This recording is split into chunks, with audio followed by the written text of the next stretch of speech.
Hello dosto, this is the 8th lecture in our auditing series. In previous lectures we have covered all these topics and now in this lecture we are starting with audit of insurance companies. So audit of insurance company में हम सबसे पहले देखते हैं insurance क्या होता है. Insurance basically दो पार्टीज के बीच में एक कॉन्ट्रैक्ट होता है टू मैनेज और टू ट्रांसफर रिस्क.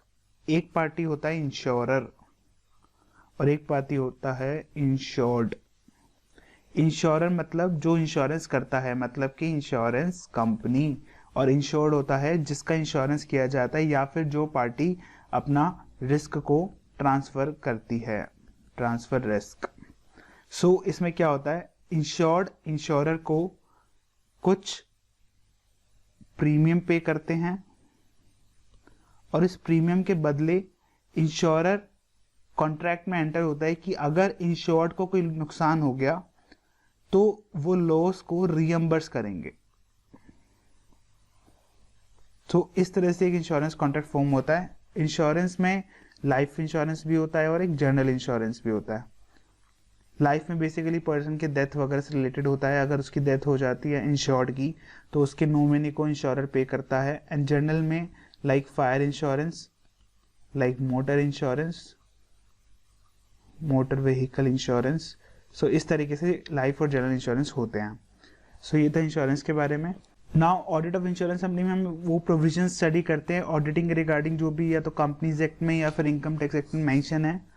फर्स्ट क्या है, insurance company can not remove it's statutory auditor without prior approval of IRDA. तो IRDA क्या है, insurance regulatory and development authority of India. ये बेसिकली इंश्योरेंस सेक्टर का रेगुलेटर है. तो कोई भी इंश्योरेंस कंपनी अपने स्टैट्यूटरी ऑडिटर को रिमूव नहीं कर सकती without the prior approval of IRDA. Second point, audit firm can audit maximum of 3 insurance company at a time. कोई भी ऑडिट फर्म मैक्सिमम 3 कंपनीज का एक साथ ऑडिट कर सकती है, इससे ज्यादा का नहीं कर सकती. नाउ जो बेसिक एरिया ऑफ एग्जामिनेशन क्या क्या ऑडिटर एग्जामिन करेगा, देखो पॉलिसी एंड लाइबिलिटी प्रोसीजर करेगा. जो भी पॉलिसी इशू करी जा रही है या लाइबिलिटी क्रिएट हो रही है कंपनी पे, उसका प्रोसीजर देखेगा. रिस्क को वैल्यूएशन करेगा, टैक्स के डॉक्यूमेंट्स देखेगा, claims, commissions, proper insurance rates, premiums are implemented और नॉट. रेगुलेटरी कंप्लायंसेस देखेगा, चाहे वो इंश्योरेंस एक्ट के हो, इंश्योरेंस रूल्स हो, IRDA के कोई गाइडलाइंस हो, इनकम टैक्स एक्ट का. और जो असेट्स जो बेसिकली सब में ही होता है, असेट्स को देखेगा, कैश बैंक बैलेंस होगा, इन्वेस्टमेंट्स हो गई और बाकी चीजें. सो ये सारे एरियाज एग्जामिनेशन के. कुछ प्रोसीजरल एस्पेक्ट्स भी वो स्टडी करेगा ऑडिटर, जिसमें कि बेसिकली इंटरनल कंट्रोल सिस्टम से जो रिगार्डिंग है. First one is framing and communication of proper underwriting guidelines. तो इंश्योरेंस कंपनी की क्या प्रोसेस है जिसमें वो फ्रेमिंग एंड कम्युनिकेट कर रहे हैं अंडरराइटिंग गाइडलाइंस को. Second, procedure for investing of risk assume. जो भी इंश्योरेंस कंपनी पॉलिसी इशू करने से पहले रिस्क अज्यूम कर रही है, उसका इन्वेस्टिगेशन प्रोसेस क्या है. Calculations of premium, booking of policies, appropriate premium across periods. तो एक तरह से इन सब के प्रोसेस क्या है. Then rules and regulations concerning agency contracts, calculation of premium, payments thereof. Company कैसे प्रीमियम्स को कैलकुलेट कर रही है, उनकी पेमेंट कैसे ली जा रही है. Then guidelines and procedure of selecting reinsurer and obtaining reinsurance timely notification of losses to them. अगर कंपनी री इंश्योरेंस कॉन्ट्रैक्ट में आती है तो उसके सिलेक्शन प्रोसीजर क्या है, या फिर री इंश्योरेंस को कैसे कम्युनिकेट किया जा रहा है regarding with respect to the prospective losses. Last one is procedure of assessing and processing, paying claims, making investment, control over management expenses. तो इन सब प्रोसेस के बारे में ऑडिटर एग्जामिन करेगा, इवेल्युएट करेगा. नाउ कुछ सब्सटैंटिव एस्पेक्ट्स हैं जैसे कि जो बहुत ज़रूरी चीज़ें जो ध्यान में रखना है ऑडिटर को. First one is verification of premium. देखो प्रीमियम क्या होता है, अभी जब ने फर्स्ट स्लाइड में स्टडी किया कि इंश्योर्ड जो होता है अपने रिस्क को ट्रांसफर करने के लिए कुछ पैसा पे करता है. किसको, इंश्योरर को. इस पैसे को बोलते हैं प्रीमियम. और कोई भी इंश्योरेंस कंपनी के लिए सबसे बड़ी उसकी इनकम सोर्स प्रीमियम ही होता है. सो प्रीमियम की स्टडी करना is very important. Premium is a consideration of bearing risk by the insurance company. जो वो रिस्क बियर कर रहे हैं उसका एक प्रीमियम है, उसके लिए वो कंसिडरेशन है. Premium collections are credit to separate bank account and no withdrawals are normally permitted from that account for meeting general expenditure. जो भी रूल है कि इंश्योरेंस कंपनी जो भी प्रीमियम रिसीव कर रही है वो एक सेपरेट बैंक अकाउंट में जमा कराती है और उसमें कोई विड्रॉल परमिटेड नहीं होता फॉर जनरल एक्सपेंडिचर्स.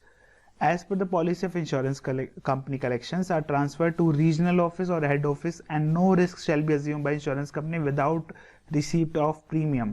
मतलब कि एक ही पॉलिसी होती है इंश्योरेंस की कि भाई जो उन्होंने कलेक्शन करा है प्रीमियम्स का, या तो वो रीजनल ऑफिस या फिर उनके हेड ऑफिस ट्रांसफर करते हैं, और सेकेंडली इंश्योरेंस कंपनी प्रीमियम बिना मिले कोई भी अब रिस्क अज्यूम नहीं करती है. इन सब चेक करना कि ये सब सही चल रहा है नहीं चल रहा है, ऑडिटर का काम है. Auditor should examine internal controls and compliance which are laid down for collecting, recording of premiums. Cover note should be serial number. Check whether premium register maintained chronologically. Verify whether figures of premium mentioned in the register tally with those in general ledger. Ensure that appropriate charge of premium is made as per the risk assumed by the company. So basically premium से related जितनी भी चीजें वो auditor देखेगा. Secondly, claims के regarding हम जानते हैं इंश्योरेंस कंपनी में अगर वो प्रीमियम रिसीव करते हैं तो उनको क्लेम पे भी करना पड़ता है. अब कई बार क्लेम्स में बहुत सारी प्रॉब्लम्स आती हैं, सो उस क्लेम्स के रिगार्डिंग ऑडिटर का वेरीफाई करना काम है. First one is auditor should verify both claim amount और सेटलमेंट कॉस्ट. क्लेम अमाउंट भी वेरीफाई करेगा और सेटलमेंट कॉस्ट भी वेरीफाई करेगा. सेटलमेंट कॉस्ट का क्या क्या इंक्लूड होता है? Legal expenses, repair charges, fire fighting expenses, police report, service fees, amount decreed by the courts, travel expenses, photograph charges. तो बेसिकली कोई भी बड़ा इवेंट होता है, नुकसान होता है, तो उस इवेंट को पहले इन्वेस्टिगेट किया जाता है बाय द इंश्योरेंस कंपनी और उसके बाद फिर इंश्योर्ड को पेमेंट की जाती है. Ensure that payment made only for those claims which company is legally liable. जो कंपनी लीगली लायबल है सिर्फ वही पे करे. चेक इन को इंश्योरेंस केसेस. को इंश्योरेंस के केसेस में क्या चेक करेगी? That company made provisions only in respect of his on share. देखो को इंश्योरेंस क्या होता है? जब दो कंपनीज मिलके एक एक्ट एज वन इंश्योरर, ठीक है, दो कंपनी मिलके एक इंश्योरर की तरह भूमिका निभाती है, जिसमें कि अगर कोई लाइबिलिटी आती है तो एक कंपनी का ऑडिटर ये देखेगा कि ए ने उतना ही लाइबिलिटी पे करी है ना जितने के लिए वो लाइबल है. Then check whether provision has been made for all unsettled claims. Provision बनाया नहीं बनाया जो भी unsettled claims हैं. And lastly, check claims paid should be duly sanctioned by the concerned authority or not. जो भी पे किया जा रहा है claims वो sanction है या नहीं properly जो भी concerned authority है उसके द्वारा. So ये था claims का topic. Then verification of commission. Commission को भी verify करेगा. देखो इंश्योरेंस कंपनी डायरेक्टली तो आपको कॉल नहीं करती, वो किसके थ्रू कॉल करती है? उनके एजेंट्स के थ्रू. एजेंट्स होते हैं जो कि डायरेक्टली इंश्योर्ड से कांटेक्ट करते हैं, कॉन्ट्रैक्ट में आते हैं. तो जो इंश्योरेंस कंपनी एजेंट्स को पे करती है दिस इज नोन एज उनका कमीशन. सो कमीशन क्या है? Remuneration of an agent is paid by the way of commission which is calculated by applying a percentage to the premium collected by him. तो इसे मान लो 100 रुपये प्रीमियम कलेक्ट करा और percent insurance company बोलती है 10% आपको मिलेगा, तो 100 का 10% 10 रुपीज उसको प्रीमियम मिल जाएगा. Commission is payable to agent for business procure. जो भी वो बिजनेस प्रोक्योर कर रहा है उस पर पे किया जा रहा है. ऑडिटर का काम है, auditor should vouch disbursement entries with reference to disbursement vouchers. Check whether vouchers are authorized by the officers in charge. Check correctness of amount of commission allowed and so on. तो जो भी commission पे किया जा रहा है, कैसे calculate किया गया है, कब पे किया गया है, उन सब का वेरिफिकेशन करना ऑडिटर का काम है. सो इसमें हमने अपना ऑडिट ऑफ इंश्योरेंस कंपनी खत्म कर लिया. ऑल्दो ये टॉपिक काफ़ी बड़ा है but as per the UPSC हमें यूपीएससी को दिमाग में रख के करना है तो इतना ही सफिशियंट है. 2021 में एक क्वेश्चन आया था जो कि 10 नंबर का था, जिसमें पूछा था इंश्योरेंस कंपनी के ऑडिट में आप क्या ध्यान रखोगे. सो ये सारे पॉइंट सफिशिएंट है, इससे ज़्यादा करने की ज़रूरत नहीं है. In next video we will discuss audit of NPOs and charitable educational institutions. So if you like this video please subscribe to our channel 1% daily. और अगर आप हमसे टेलीग्राम पे जुड़ना चाहते हैं तो या तो ये QR स्कैन कर सकते हैं या फिर ये यूज़र नेम को टेलीग्राम ऐप पे सर्च कर सकते हैं. Thank you so much.